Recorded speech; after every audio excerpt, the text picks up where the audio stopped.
Record. Hi, this is TAMI Patzer, and this is Take Action Marketing Implementation 5 Keys to Magnetic Content Marketing. Before I get started, I'm going to tell you a little teeny bit about myself in case you're not familiar with me. My name is Tamara. Ask Tammy Patzer. And I got that Ask Tammy a long time ago because it was always, if somebody couldn't figure something else, they would always say, Ask Tammy, because I could figure out where to find the answer. And so that nickname kind of stuck, and it works really well with someone like me who's an educator and advocate. And for the last, almost 7 years, I have been focusing heavily on social media and online marketing for business people or people trying to make that transition from offline marketing to online marketing. I'm a former newspaper editor. I did that for many years. And I also created Total Audience Market Immersion, which is my hallmark, which is my complete marketing system to help people get found online. I have written a couple books and they have become Amazon bestsellers about social media and marketing. I teach at Florida Gulf Coast University, and right now I actually have a Facebook class going at Florida Gulf Coast University. I've also taught at State College of Florida and University of South Florida, where I actually taught mass communications courses. I've taught hundreds of students how to write in the journalistic style and how to do photojournalism and copy editing and things like that. I've been a single mom for a long, long time. I have 3 children, and I have a Doberman named Molly. So she's my kid now. I have 2 grandchildren, and I guess if I have a hobby, it would be that I like to write poetry, and I like photography, and I like to travel. So that's a little bit about me. And again, today I want to talk about creating magnetic content and how to be consistent to create content that will attract and engage your market. It is really, really important that you understand how content is driving what used to be called search engine optimization. It is really important that you understand that Google is rewarding content. YouTube, number 2 search engine owned by Google, rewards content in the video form.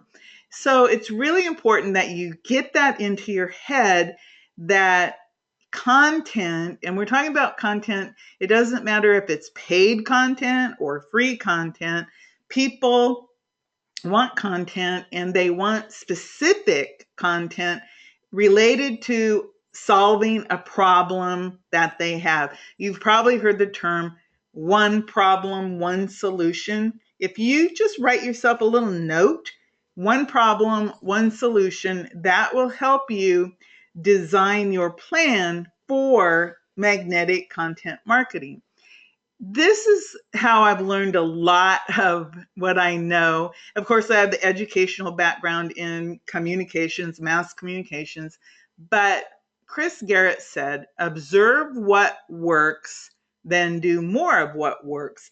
That fits in many, many ways because if you have been observing in the online world, for example, if you just take a few minutes every day and look at Facebook, and for example, yesterday the new emoji cons were out.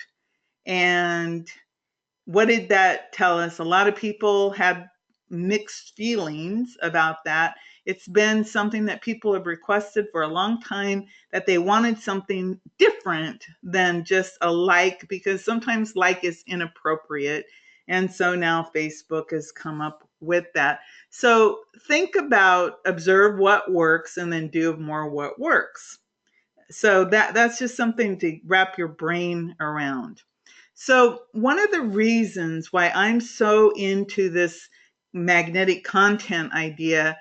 And engaging is that you need to create what is called online authority and value.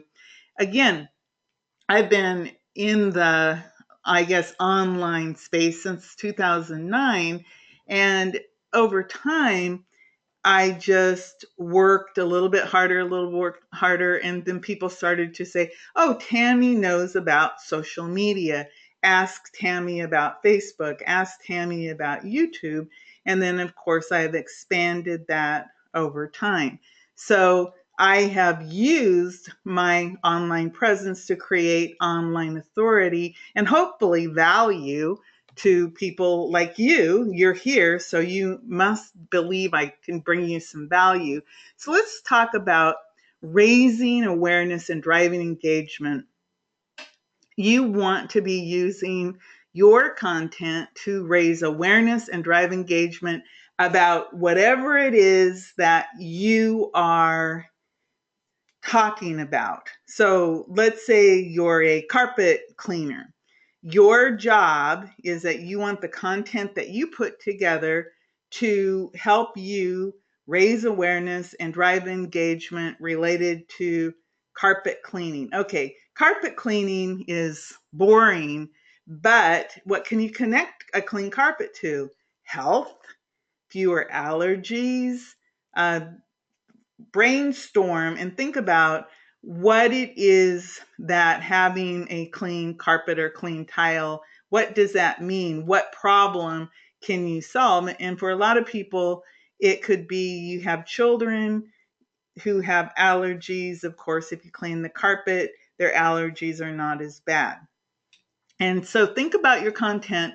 You want to always be helpful, entertaining in some way, inspiring, and of course, it should provide a unique value. And you want it to be something that your reader is going to connect with or they can engage with it. For example, I'll go back to using Facebook's new like buttons. You now can say, I think you can say, you love it, you like it, that's a thumbs up. You love it as a heart. You have a haha, you have a wow, and then I think you have angry and I think a sad face. So now people can choose a button and engage with it in a way that makes me angry, that makes me sad, I love it. That is the type of thing that you want to do to engage people. You want to drive emotion. You want people to feel something related to whatever it is that you're posting. And that emotion might just be relief. Oh, I found out how to fix that problem I have, get the carpet cleaned, or, spray an air freshener, whatever it is. So think about that. It's also content could be a free advertising opportunity for you. The word free, of course, is one of those words that your time is valuable. So no matter what, free might mean you're going to pay for it with time instead of with actual cash dollars. But the beauty is that content can offer you a really good advertising or promotional opportunity. And it is true that nearly all major content distribution channels are free to an extent. Most of them are supported by advertising, but your audience does not typically have to pay to use that channel. For example, Facebook. The people on Facebook, they sign up. It did not cost them anything to sign up. However, we know that they are paying for it because they are helping Facebook provide content. So they're paying with their audience or with themselves and their time. And of course, content is great for small companies with limited resources. And it's even great for large companies with unlimited resources because you can create content and it can engage with people, and of course it can be shared. You also want your content to help you build a relationship with your audience. You've all heard about relationship marketing or Web 2.0, which basically means people are talking back to you. No longer are we just pushing content out in like they used to with advertising, where the consumer could not interact. Now people expect to be able to interact with you, talk to you, build a real relationship with you, and good content is going to help you build that trust, that know, like, trust factor. And of course, people will become your loyal followers, your raving fans, or sometimes they call it your tribe. They will share the content. And then, of course, you can develop your brand depending upon the content you share. I share mostly content related to social media as an umbrella, with some on video marketing, some on Facebook, Pinterest. So I use social media as my umbrella for my content brand. So here's the learning objectives for today. I have 5 keys that I'm going to go over. We're going to identify some topics. I want to talk about how you can diversify and repurpose content. You're going to hear the term repurpose a lot, and it's really important because we're talking again, what is our big cost? Time. So we need to cut our costs of time, and repurposing is one way to do it.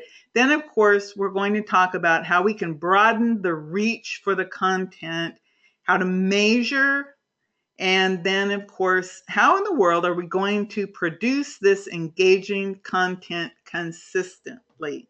Going to touch on all of these learning objectives. Now, before I get into key number 1, I'm going to go ahead and ask if there are any questions.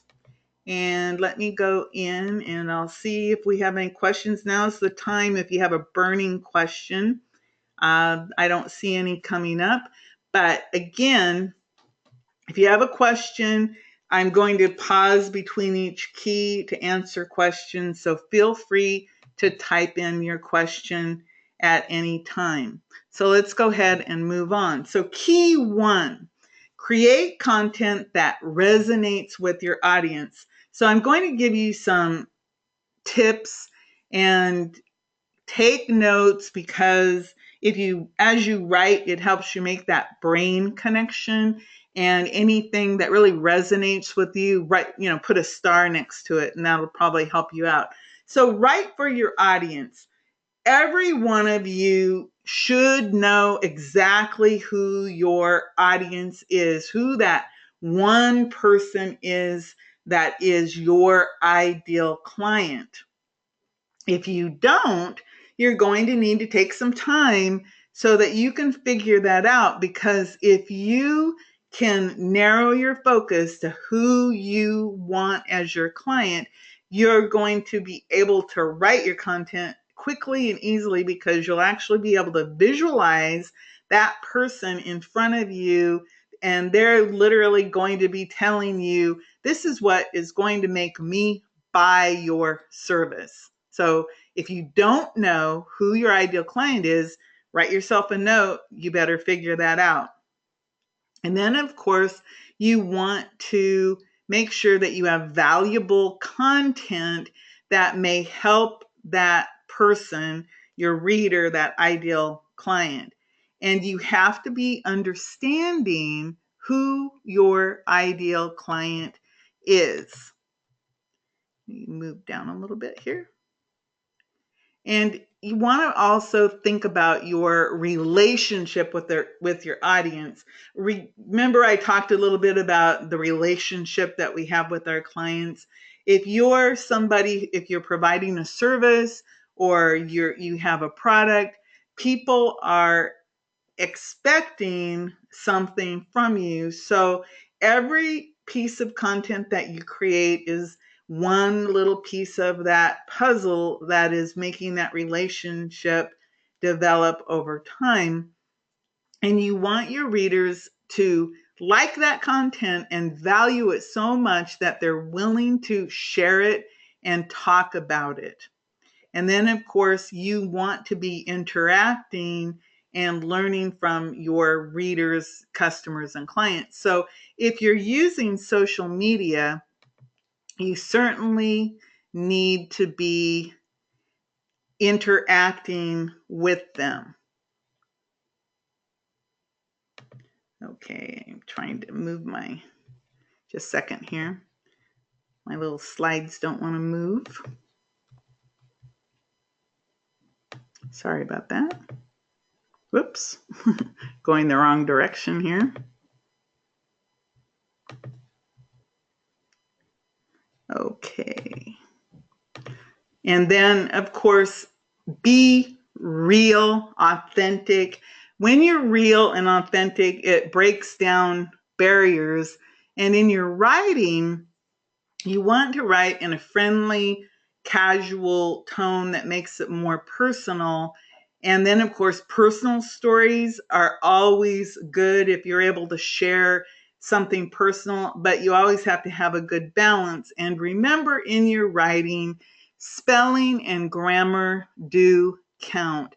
You can lose a lot of credibility if you have misspelled words or poor grammar. So it's important that you pay attention to that.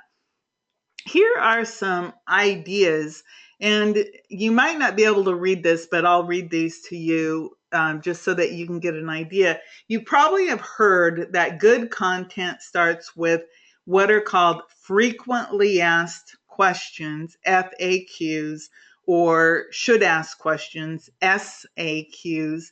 And think about, no matter what type of content that you're creating, you can answer questions. And for example, videos, one question, one answer per video. You transcribe what you said in the video. That can become a blog post or a Facebook or Twitter post or social media post. The audio can be stripped from the video, and that could become just an audio or a podcast. So right there, I'm giving you some ideas on good content and how to repurpose it and how to pull it all together. So here's some questions that you want to think about. What are the questions your customers repeatedly ask you? So frequently asked questions, what are people always asking?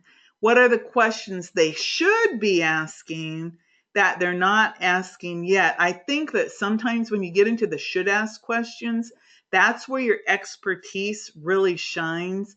Because if I'm a consumer, I don't always know what questions I should be asking. And I don't know if it's pertinent. And what if I'm trying to compare you with someone else and maybe your price is, a little bit more? Maybe there's a good reason for the difference. And if I know that difference, maybe I'll be willing to pay the higher rate, but I don't know the right question. So that's your job to help people understand what they should be asking about a product or service that's similar to yours. Another one is, what is something your customer could talk about all day long? So think about, who is your customer? What are their concerns? How can you solve their problem? And what is that challenge that you need to bring to the forefront so that you can help them? And what could you do to help your customer right now? So think about how, if someone is out there and your ideal customer, what is it that you could do to help that person right this second that would solve their problem? What do you know that your customer doesn't about your industry, your niche, etc.? We the thing that I've discovered, we don't even know what we know that other people don't know. And we don't always understand what an expert we truly are in the eyes of other people. So you have to take your goggles off, I guess, and start to just brainstorm, who are you and what do you know? And don't worry about, oh, people already know that. 99% of the people probably do not know that if you're the expert. Again, if you're in the carpet cleaning business, or you're a writer, you're an author, you're a coach, you're a counselor, you're a salesperson, or you have some product that you invented. I know people who have invented things. Who knows more about that than you? I certainly don't know very much about, for example, cleaning. I don't know very much about what kills weeds, for example. I recently had an overgrowth of water hyacinth in my pond. And so I had to call in the lake doctor to find out, well, how do you get rid of that stuff when it literally, multiplies like 5 times every 5 days and it's just overtaking everything. I had to call in an expert. Another question: what are your readers sharing or posting on social media right now? Again, in your content, you have to look at it. It may not be that you're selling something directly, but you may be helping them solve a problem or answering a question they have related to a benefit of what your service or product provides. Remember, when you're selling something, you're not selling the features, you're selling the benefits. People want to know, well, how is this going to benefit me? What's in it for me? And if you can answer those questions, you're on the right track to creating some good content. Another question: what is breaking news or something new in your industry that your customers should know about? I don't think most people understand how they can tie themselves into the news of the day, and how you can get a hook about something that's related to what your product or service is, related to something that's in the news. For example, right before the presentation today, I overheard something on a TV show, a man talking about how to know if you have mold in your home. And so, of course, I was going, oh, how do you find out if you have mold in your home? And then he said, oh, it's like a pregnancy test for mold. And it's some little thing, and I don't even know, I didn't really see it. But I thought, wow, there is some good information. So think about how you could take some news item and relate it to something that you do, and then you share that news with your ideal clients and prospects. And guess what? You now are providing good, newsworthy content. You're not selling them anything. You're just basically saying, hey, did you know this? It's in the news. Maybe you should do this. Right now in the news, locally here, we had tornadoes. Uh, Several houses got flooded, so that means they're going to be dealing with water issues. We have the Zika virus with mosquitoes. Think about it. Just look in the news and see how you might be able to pull some content directly out of the news that you could turn around and share with your ideal customers and clients. You also want to be focused with your content. Simple, direct. Can you summarize it in a sentence? And if not, can you break up your content into multiple pieces? I think what happens is sometimes we try to give too much information, And then, of course, people get information overload. Like, I think that's going to happen today with this presentation. And you're probably going to go, oh man, I better go back and watch, segment 2. But like I said, I wanted to make this be a training today. So you can take your content and break it up into smaller pieces. For example, let's say that you had 5 tips about something. Instead of putting all 5 tips into a blog post or into a video or audio, maybe you would record all 5 tips, but then you would cut your video up into 5 separate videos and then direct them to one another so that somebody could consume one problem, one solution at a time. But yet, if they want more, they can go to the next one, tip number 2, tip number 3, and so forth. So think about how you can break up the content so that it isn't too overwhelming. You also need to realize how unique you are. We all have a unique voice, even though we may be teaching or educating people about something similar. The way that we perceive it, the way that we explain it, the way that we do it is distinct and unique. So take the content that you're going to share and make it as distinctive as possible. For example, you might have a generic piece of information. I'm going to go and use my carpet cleaning example just because I know that I have a carpet cleaning student on the call and it makes it easier because I can visualize him.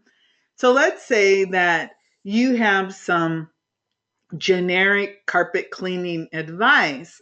However, you can make it unique by applying it to your geographical or local location and why that information is important to that area.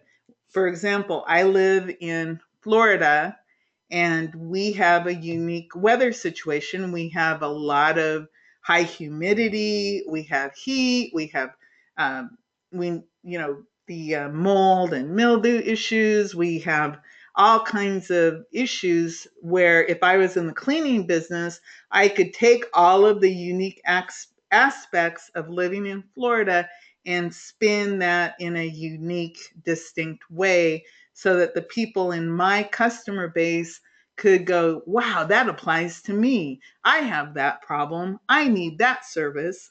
And then also say things nobody else is saying. Tell people what they need to know that maybe nobody is telling them.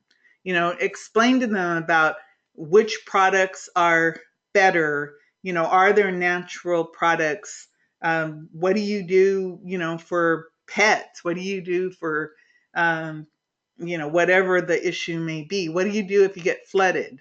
I mean, there's so many different things that you can talk about. And then, of course, you can always take that unusual perspective on things. Maybe you're somebody who's really serious. So use that to your advantage. If you're someone who's humorous, use that to your advantage.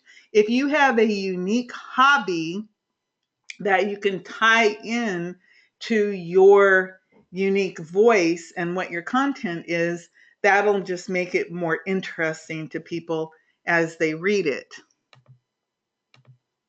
Emotions. I think I mentioned this a little bit earlier. If you can evoke emotions, happiness, anger, sadness, empathy, people, if they feel something, anything, they're more likely to get shared. A good rule of thumb, especially in social media, is try to share things that are positive or, again, give a solution to a problem. And those types of things get shared more than negative things. A lot of times I know there'll be information that'll come through my feed. And if I get an inkling that it might have any negativity associated to it, I skip it But if it's something that's positive and motivating and uplifting, I'm more apt to share it. And I think most people are like that. Let's go ahead and take a little breather here. Do you have any questions related to anything that I've said so far?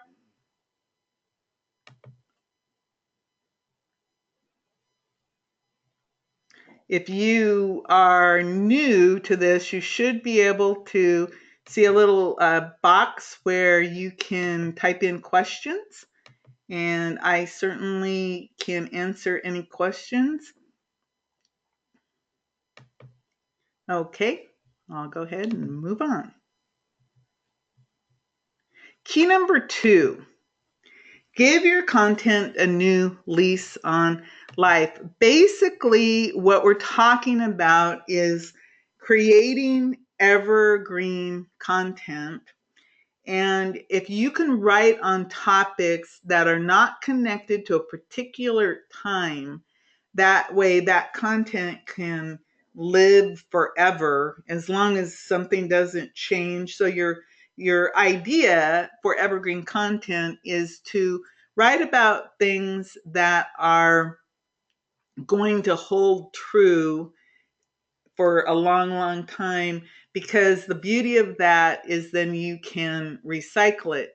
And if you're writing about evergreen, of course, you wouldn't write about trends. I'm not saying don't write about trending things.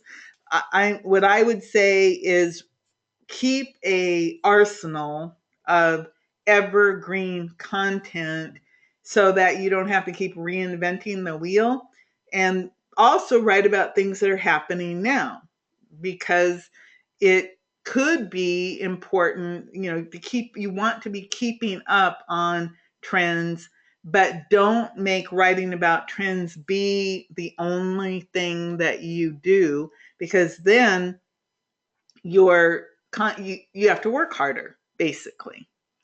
And then, so you want to have your evergreen content, and then if it's a trending thing that you won't be using in the future, just chalk that up as this was something that I was using for that moment of time. Here's a little graph about repurposing content.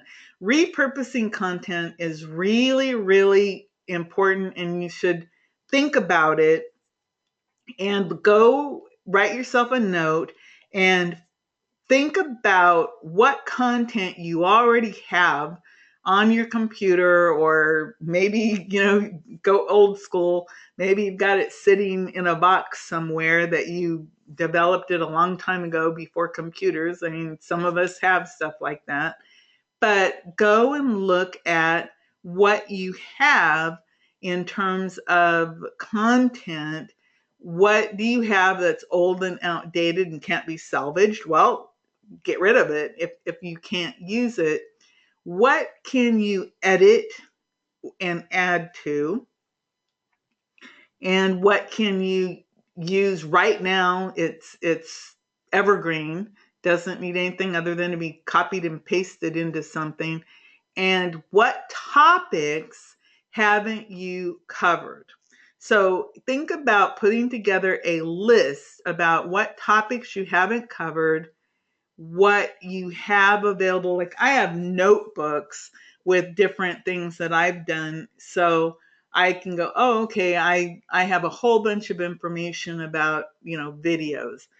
Pull that out and start to put it together into a system, and you'll be able to work on that. Here are some ideas about how to repurpose. And there are many ways to repurpose, but here's just some ideas. You can rewrite it. You can just take a piece of content and reword it and add some fresh information to it. Recombining, you can take two or more different articles or pieces of content, put them together. You can reformat it and take content in one format and convert it to another. What does that mean? That means, for example, let's say that you made some videos and they were question and answer videos, and you transcribed the questions and the answers that means it went from video to text. And then, of course, you can save that video as an audio. And you can now take that text and you could recombine it, video and text, and put it into a new platform. Or you can make a new blog post or a new Facebook note or put it on your website. There's a lot of different ways that you can use that by rewriting, recombining, and reformatting. Here's some more ideas. You can have webinar trainings. You can make slide shares. Like, for example, if I wanted to, I could take my slides here and save them to SlideShare. I could make some infographics and make Pinterest boards. I could put together a tip newsletter with all the ideas that I've given here so far. I could say, okay, here's some tips on how to repurpose and reformat. Of course, blog posts. I could put together some ebooks, and we could also make some tweets. So, and that's just a few ways to reformat. So does anybody have any questions about that? Well, you guys are quiet today. It's funny because I went to the dentist today. I have a dental client, and their office was really quiet today, and I thought that was kind of interesting. Okay, I'm not getting any questions. I sure hope you guys are awake out there. Are you guys awake? Can I get somebody to answer that question? Bill? CK? Delinda? Janet? Paul? John? Okay, I'll just keep going. Here, I want to give you an activity. I'm going to give you some homework. I want you to make a list of your old content that you can repurpose and republish. And then I want you to decide which media you will use to take old content and make it feel new and more engaging. So there's an activity for you to do. And let's see. I got some little note from Janet. I think I woke you up. Let's go on to key 3, using proven tools and techniques for widespread content distribution. So we want our readers, our audience, to share, and the truth is our best distribution comes from the people who love us the most, the people who are watching. I notice when I do my webinars, I have there's a certain number of people who almost always will sign up for every single webinar. And then I notice if they don't make it live, they come to the replay and they'll watch the presentation, at their own time. And that's one reason why I do provide replays, is because I try to accommodate, people around the world, because they can't all show up, when I'm available.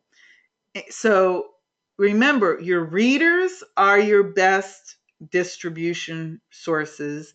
You can encourage them to share, and you always want to include a call to action or social sharing buttons in your blog, on your website, Facebook, YouTube. There's a lot of places where you can do that.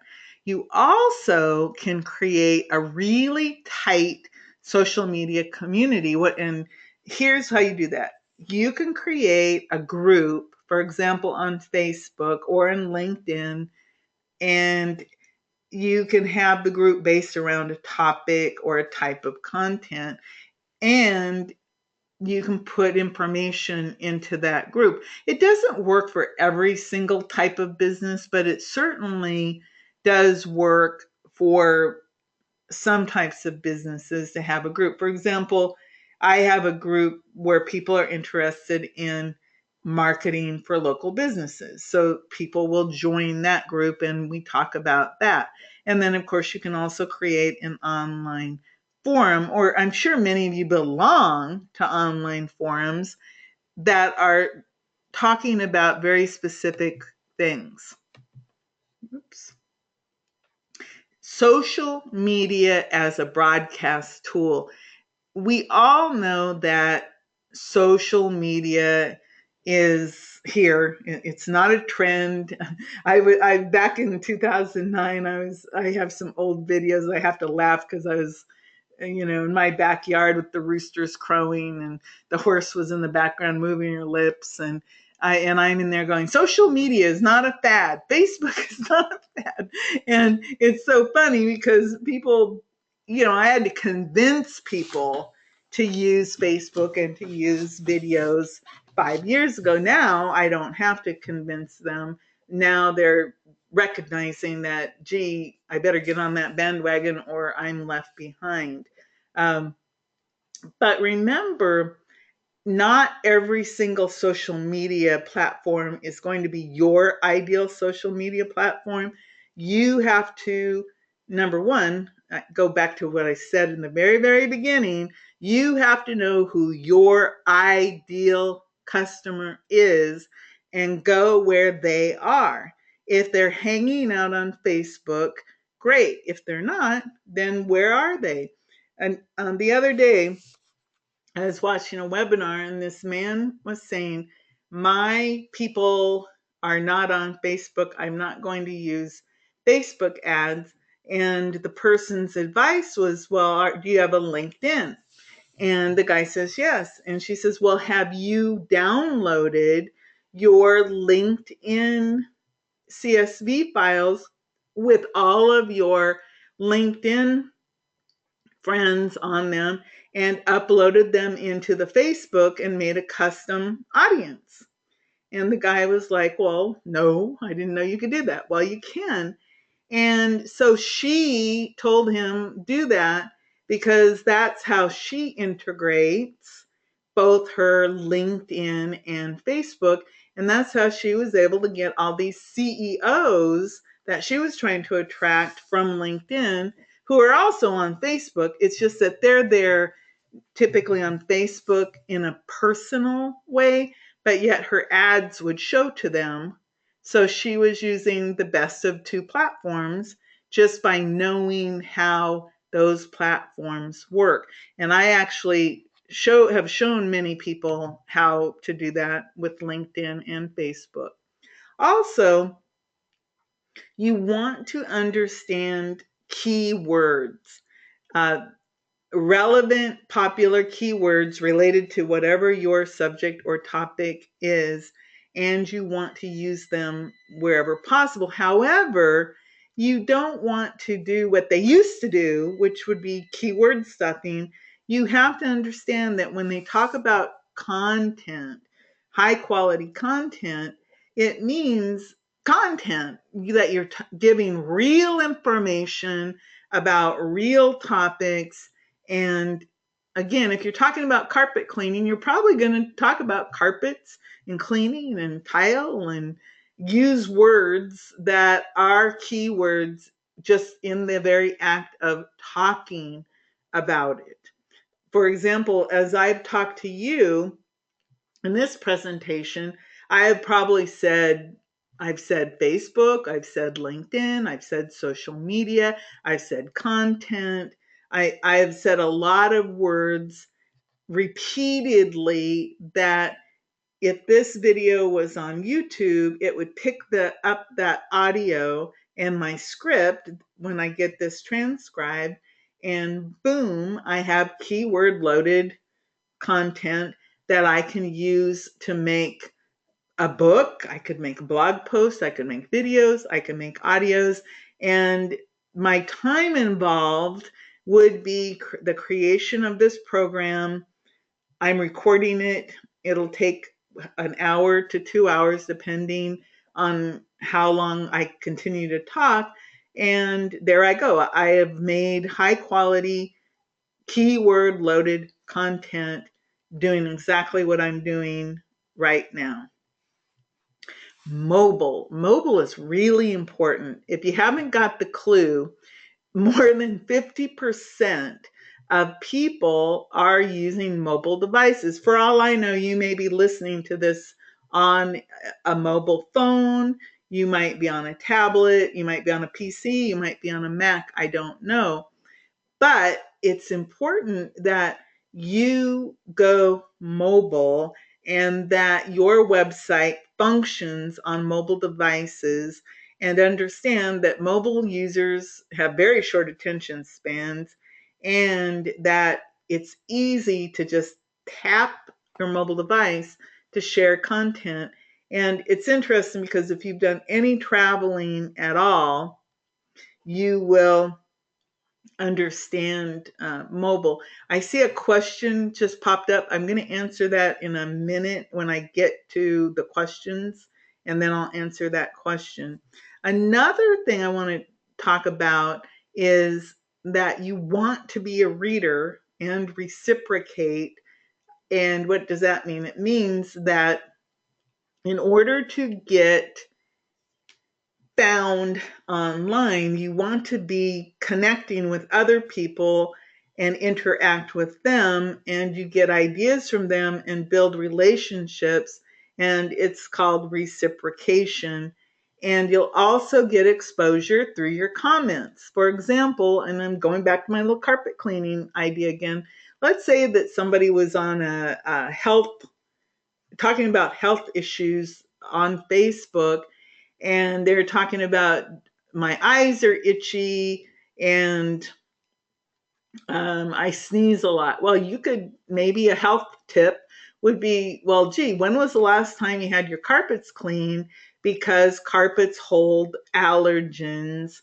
And if you get the carpet clean, that possibly could help with those issues. I know for a fact that some big carpet cleaning companies use allergies in their advertising, because they're always showing, talking about pet dander and, allergy spores and things like that in their things, and get your carpets cleaned, and then they show their big deal. So think about that. If you are somebody who is connecting with other people and you reciprocate, number one, you are creating relationships. And if you're out there providing high quality, relevant information about your topic, they will share it, other people will read it, and you can, of course, get great exposure through your comments. A lot of times, just by going onto bigger forums, and you can interact and offer comments about issues related to what you can get some great exposure. Another thing that you can do is be a guest blogger or write for others. For example, I know quite a few people who write for Huffington Post. They are experts in their field, and they write about those topics. For example, one person I know, her name is Melanie, I think it's Melanie Fine, Fine. She is a chemistry teacher, and she writes about educational issues and science. And Huffington Post has started publishing her blogs. I know another person who writes about being an entrepreneur. I know another person who writes about being transgendered. You could be talking about whatever your expertise is and get published on Huffington Post. You can take that, share it with other people. There are many sites and newsletters where you can get exposure to a larger audience. So think about that. And then, of course, content and newsletters. Newsletters, you would think that the age of newsletters is dead, but it's really not, because email newsletters, and again, you can put together high quality content and send it to people on a regular basis if they're interested. Again, back to the carpet cleaning example, maybe people aren't going to be reading your carpet cleaning newsletter, but they certainly would be reading about health issues, air quality issues, things that if you think about what is connected to having clean carpet and tile and what are the issues that people are interested in. You could probably come up with something really interesting that people would look forward to reading. And then, of course, you're the sponsor of that high quality information newsletter. Connecting with big names. If you can connect with some big names in your field, you could also do something in this day and age. I'll never forget. I also teach the Silva method, and I remember wanting to record my Silva method instructions. And this was only maybe 10 years ago. And I was trying to figure out, well, how am I going to tape it? Because even then, things weren't as sophisticated or easy as they are now. Now I could literally get a connect on Skype and interview anybody around the world. Think about, who could you interview that's a big name in your field, and you could just interview them, contact them on Skype or on Facebook, or in this day and age, you can use Snapchat or Blab or Periscope, um, Google Hangouts, and interview people and then share that with your audience. Again, you can create great value and content and gain a lot of exposure. You can also use content distribution tools, and we've got many different tools designed for that. And I think I have a little list here. Buffer is a really good tool that you can use. Again, you can sign in with Facebook or Twitter or LinkedIn or with your email and go check out how Buffer works. The beauty of Buffer is that you can go and find content and schedule it to share. Another one is Edgar, which is an app. Now, one thing I discovered the other day, I kept running into these apps.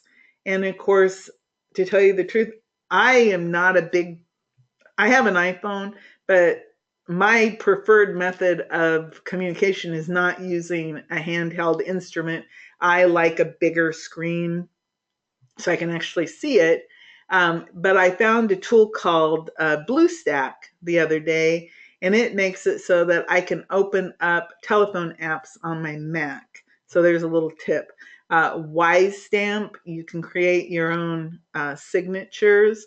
MailChimp is a free or low cost email provider. Of course, there's Aweber, there's a Great Response, there's Constant Contact. There are a lot of email autoresponders out there. Sumo Me is a site where you can go find tools to grow your website traffic. PR Newswire is a paid newswire service that I don't recommend using it until you are a little more experienced, because it is costly. I think it's a minimum of about $300, and there are other ones that are less expensive or free. So don't jump into anything that's really expensive. Buzzstream is another way that you can build relationships and do distribution. And of course, you can try it for free. I'll go to the questions now. And let's see what the question was. Bill,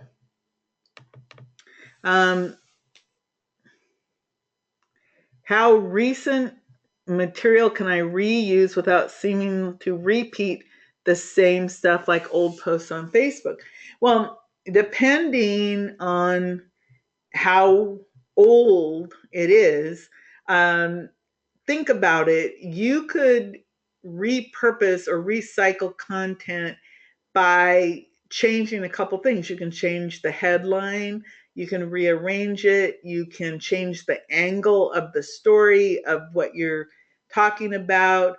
And then also know that just because you published it maybe last year, the odds of somebody who saw it last year, who knows what the percentage would be. I wouldn't worry so much about how recent it was. I would just think about how relevant is this information, how important it is, and how can you repurpose it. Maybe you did it as a blog post. Well, maybe you could pull out your phone and record it. And now you have the same information in a video that people can consume in a video or audio format.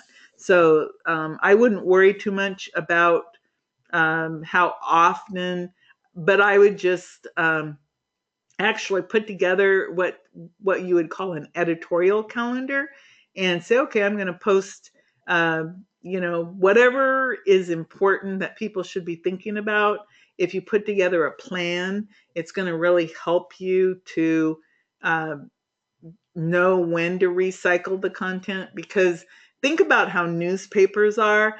Every year it's Black History Month, every February.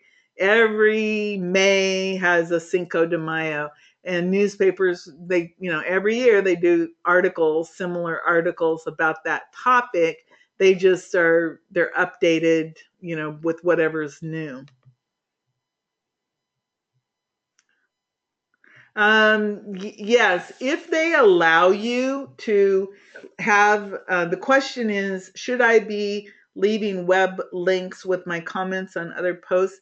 If they allow you to put your name and your a live web link, which a live web link is going to include the HTTP :// in it, I would go ahead. They some blog posts, maybe they're using that to determine if you are a real person or a spammer.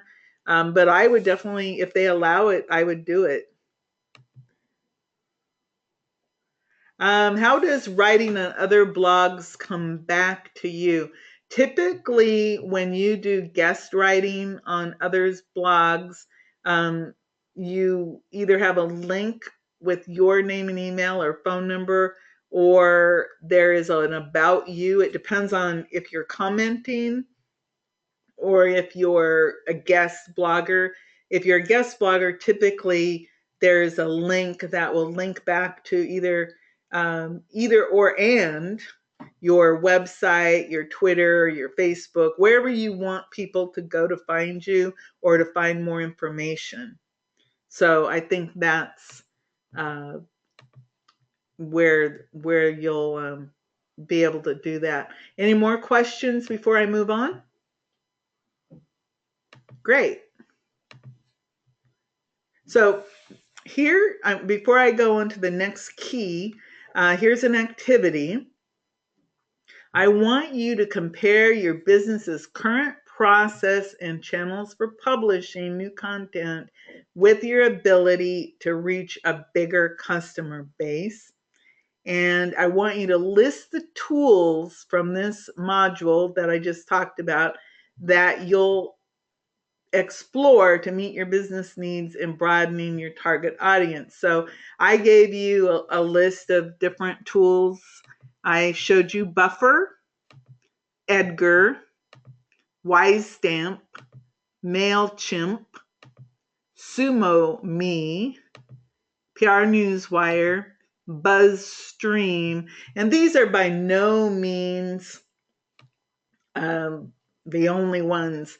I actually have resource directories with a lot more than that, but that's just a few. Okay, key number 4, we're going to talk about how to measure the effectiveness of your content marketing. So, what does that mean? We need to be able to measure what we're doing.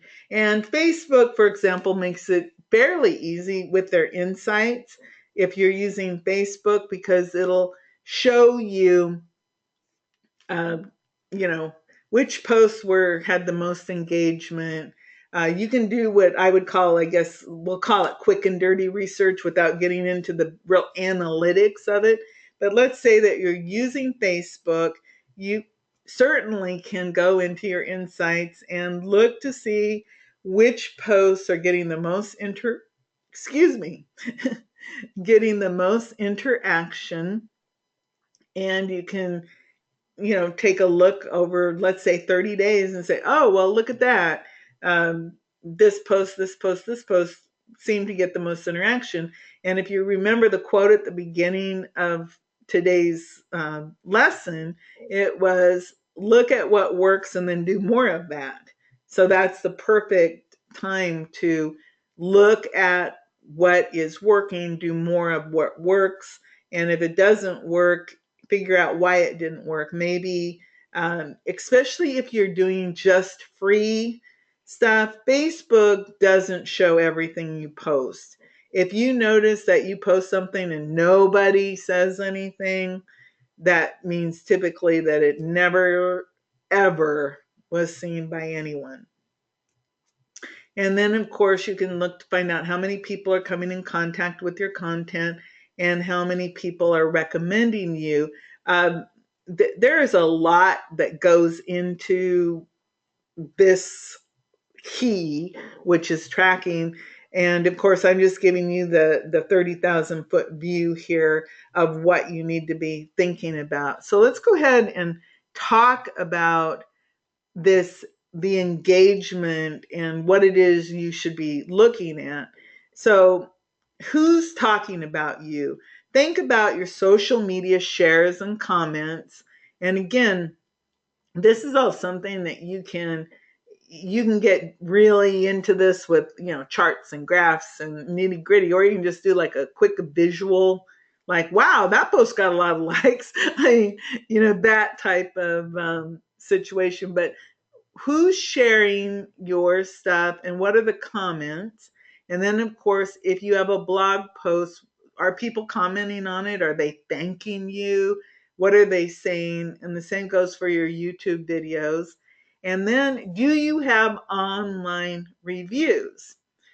Reviews are important to get because if you have people who really like your service, and they say so, other people are using that word of mouth to make a judgment about you. They used to say word of mouth was your best form of marketing. Well, that's true, but in the virtual world, word of mouth then becomes online reviews. And the way to get online reviews, of course, is you need to tell people, hey, leave me an online review. They can leave you reviews on Facebook, on your Google Plus. You could sign up for Yelp. There are many places where you can get online reviews. So think about that. Webinar enrollment and comments if you're doing webinars. And then, of course, you can find out how much time people spent viewing or reading the content. For example, excuse me, if I look at right now, if I go look, and I believe I'll go check, I I generally can tell if people are paying attention or not just by the images on the screen here. But I can actually run a report that will show me how much time people were paying attention and looking at the screen while I was talking on the webinar. So, that tells you conversions, who's buying from you. You can always create a goal for conversions for each campaign. And of course, you want to run split tests with very specific goals as possible. And again, I'm talking from this 30,000 foot view, and this is where the rubber hits the road, I guess, is you have to really start paying attention to what is working. Are you actually making money from it? which headline worked better, this A or B, or, there's a lot that goes into knowing all of your different conversions and everything. Also, you can use templates and tools. And again, most social media tracks allow you to track something. Facebook, you can use your Facebook insights. YouTube shows you information. So you're going to want to spend a little bit of time um, with creating some tracking spreadsheets to measure your results. And I think really, really what's important is that you can create a integrated content planning template. And you'll want to track your content regularly and set aside some time each week, not only for creating your content and putting your content together, but also for tracking it. And you can get automated tracking reports also. Um, and of course, it depends on your budget on which ones of these that you're going to use. You can use a couple tools. Here's some uh, tools. There's Cyphe, CYFE, Sumal or Sumal, Universal Analytics, and one called Close. Again, these are just some ideas and examples of tools that can help you. I'm not recommending any of these. I just want you to know that there are tools out there that you can use for tracking and analyzing. Does anybody have any questions related to key number 4, which was how to measure the effectiveness?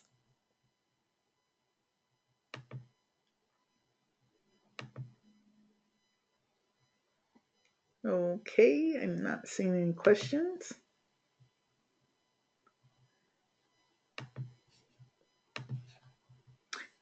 Here's your activity. You can create a draft results spreadsheet, list the built-in measurement tools in your marketing software or other analytics sources, and of course, determine what conclusions you can draw from the data. Remember, if you're using Facebook, just go in and look at your Facebook insights on your page, and that will be a really good starter point for you to learn about that. Or if you're using AdWords or something a little more sophisticated, go in and take a look at that. We're up to key number 5. Produce consistent content with an organized content marketing plan. This is important. You want to be consistent.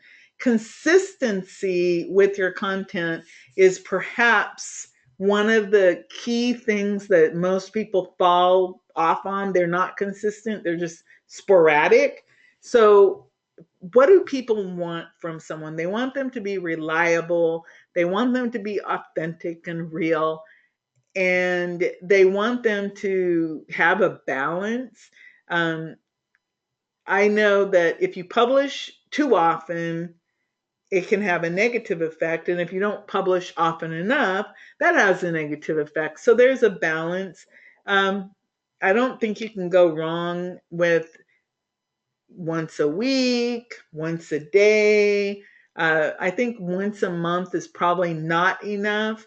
But I know that I've looked at different people who seem to have it going on. And I noticed that if they post once a week, you can tell like every Tuesday there's something.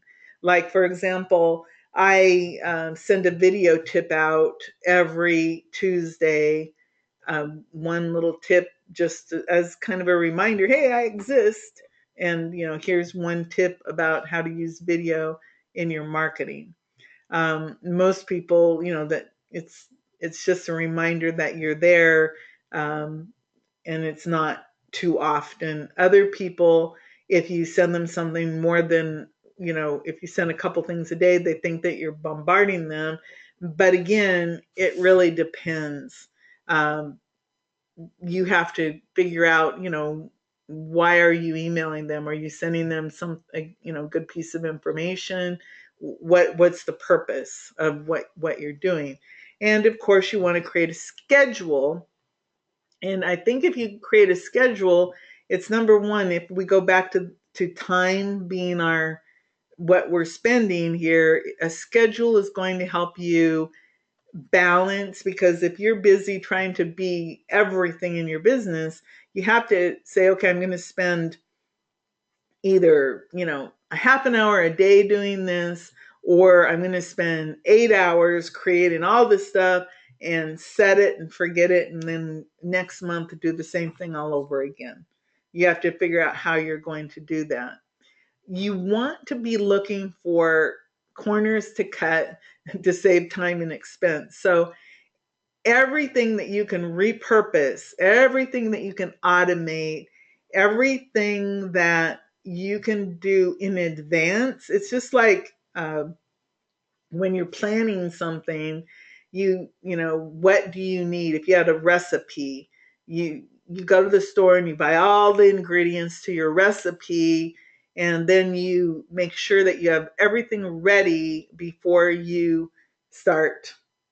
Let's say we're baking a cake, because nothing would be worse than to have everything put in the bowl and then you forgot, oh, I needed an egg, or I needed oil, or I needed water, or hey, I forgot the cake mix. You have to have everything ready. And then of course, you don't want to cut corners on the quality. You don't want to push yourself into a corner where you're just putting something out there because you aren't ready, and you procrastinated too long. You If you're working with a team, you want to make sure that everybody's on the same page, and that you explain to everybody the big why. Why are we doing this? Most people, if they can understand the why of, making sure that you participate on your page, or that you answer questions as quickly as possible, or that you answer the phone with a smile in your voice, then they're on the same page, then everything is going to work a lot better. And you want to make sure that everybody's in communication, so that if you have more than one person posting, or you hire someone to do the work, they have to understand what it means and why it's important. So I think that's really important. Again, just like the recipe, you want to plan each step ahead of time, and keep your content loaded ahead of time, and plan your publishing from the point of view of the audience. So if you can find out a few things about, for example, they say that most activity on Facebook is after 4 p.m., between 4 p.m. and 10 p.m. Is that true for your audience? I noticed that we're on the East Coast where I am, and if I send emails at 8 o'clock in the morning, I notice that on the West Coast, I get a lot of activity around 6 a.m. So that tells me a lot of people get up and go right to their computer. Excuse me. You want to stay current, and some of the tools I've shown you help you stay current on new information. And again, if you can become the go-to source, or be the first with the news, it's just like the old newspaper game. And if you're the first with the story, accurate story, you are the go-to person. It's like, oh, ask Tammy. She'll know, you know, you become the go-to person. And then of course you want to subscribe or follow people to learn from. I follow a lot of people because I look to see what they're doing, and how do they do things, and what works or doesn't work. I like to learn about that.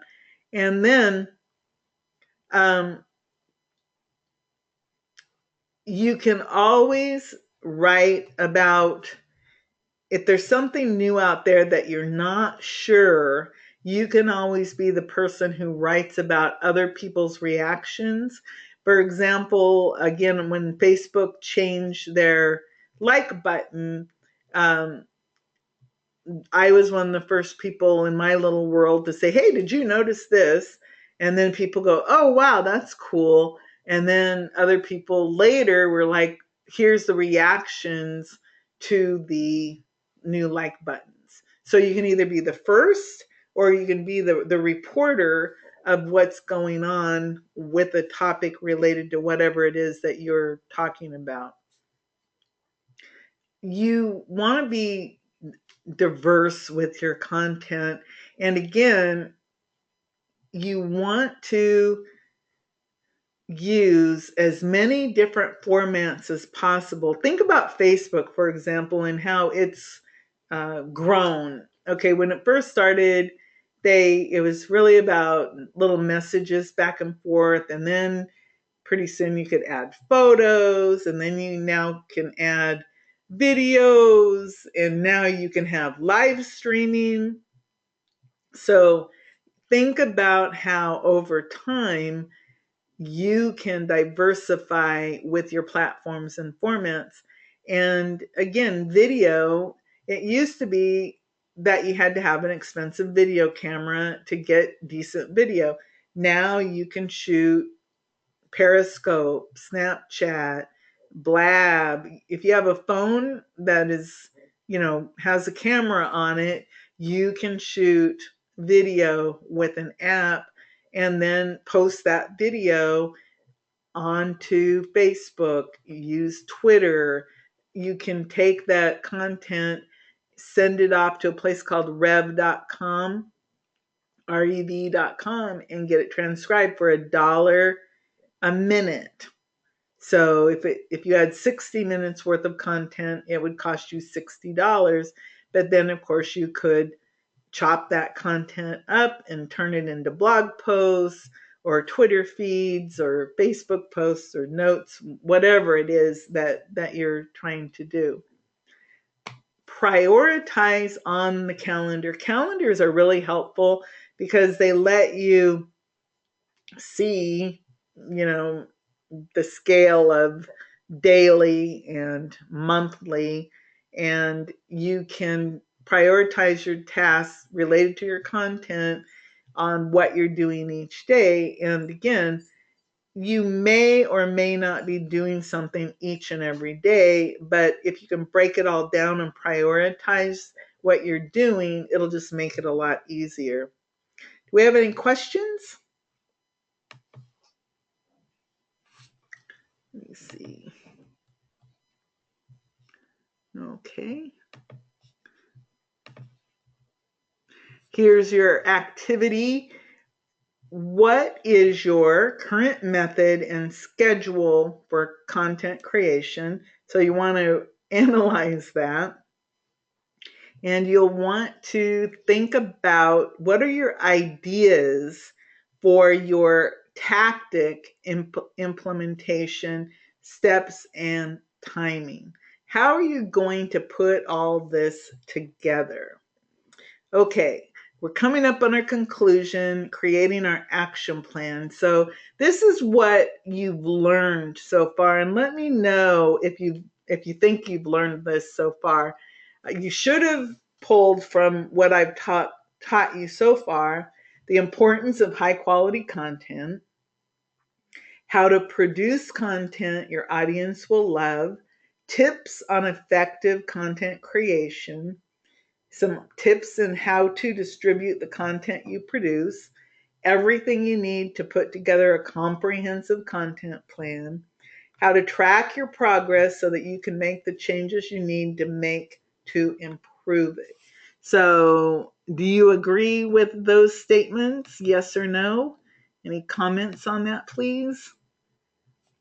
I'm looking at the chat box.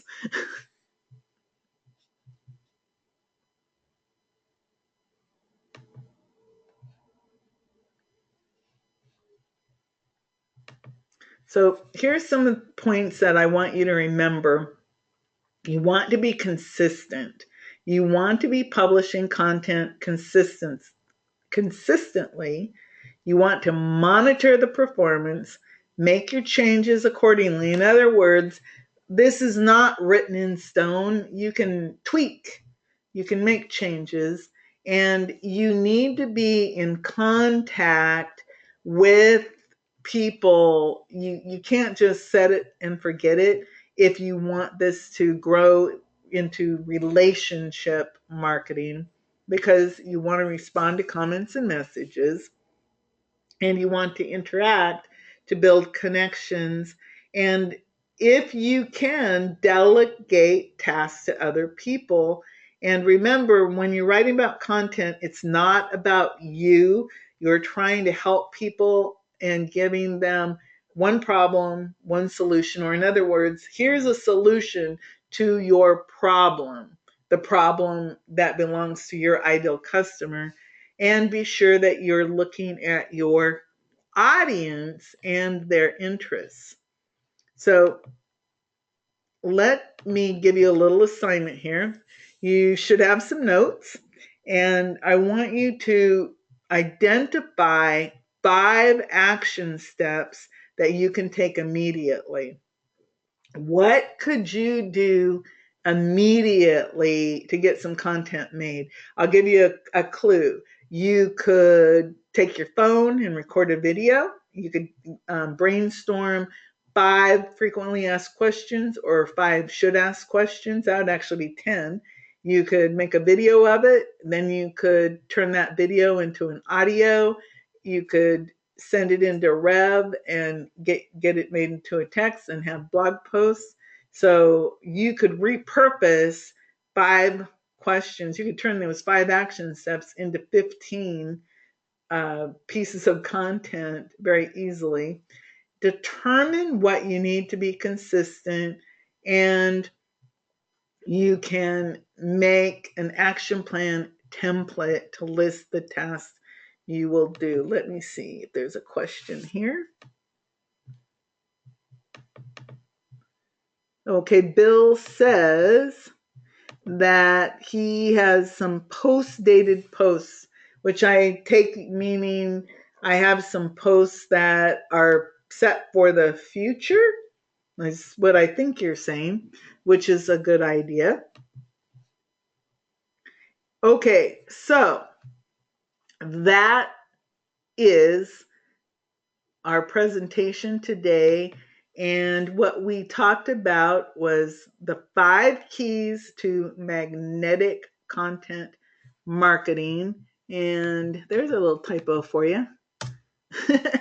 And if you are interested in working with me for the next 4 weeks, and if you want somebody who will help you and be your accountability partner, just send me a personal email to my email at tamisocialmedia@gmail.com, and I'll be happy to contact you and we'll talk about that and what that means.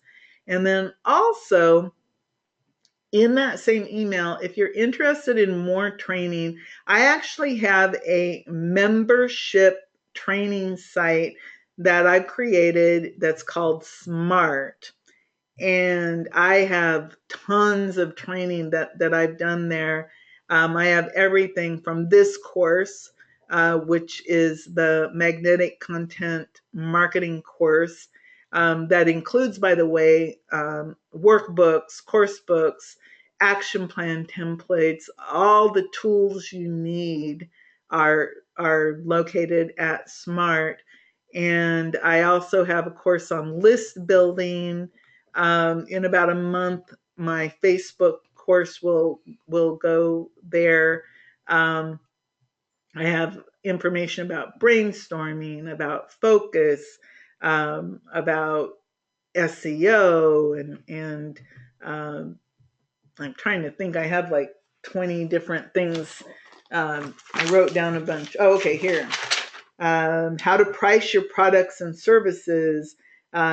A course I have called Moolah Money Magnets, which is all about how to make lead generation giveaways, list building challenge, my magnetic content marketing teach anywhere, how to make money teaching anywhere, how to create your business on a shoestring budget, brainstorming, content marketing mastery with templates, entrepreneurial motivation, laser focus training, crowd grabber, which is how I capture the crowds when I do live presentations, beyond word of mouth, referral marketing, my referral machine, what to post on Facebook, and I have other trainings also. If you're interested in that, ask me about that when you send me the email. Just say, I want to know more about SMART, and I'll send you the link where you can take a little test drive about that. And that also includes my local online secrets,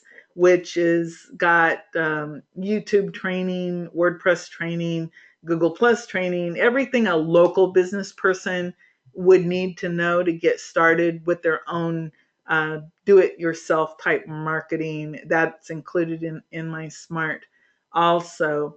But today, anyway, I just wanted to thank all of you for coming, and I hope you learned something today. Again, send me a personal email. It's tammysocialmedia@gmail.com.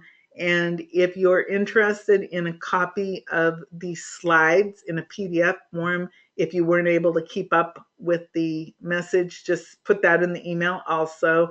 And I'll be happy to send you the PDF of the slide presentation. And also, I will, as soon as I'm done here, I will make save the recording, and I'll have a replay that you are more than welcome to have if you miss something that you would like. So I just want to thank everybody for coming. And if you have any questions, just write to me in the email and I'll be happy to help you. Or if you have a question right now, I'd really appreciate it. I really appreciate all your time.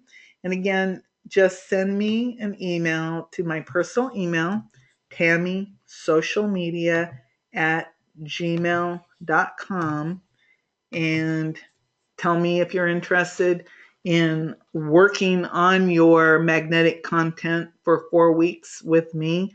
If you want to know more about the SMART membership, or if you want the PDF slides and more information, I'll be happy to answer that. So for now, I just want to say thank you, and I appreciate you coming out. By the way, tomorrow, I have a webinar all about list building. I actually have done a 10-day list building challenge, and tomorrow I'll just talk a little bit more about it. If you're interested in getting some tips about list building, look for an email about that. Today, or you may have already received it, but look for that. So this is Tammy Patzer. Remember, you have to take action, and you want to take the leap. And it's called learn, engage, apply, and prosper. This is Tammy Patzer. I'll talk to you soon. Bye-bye.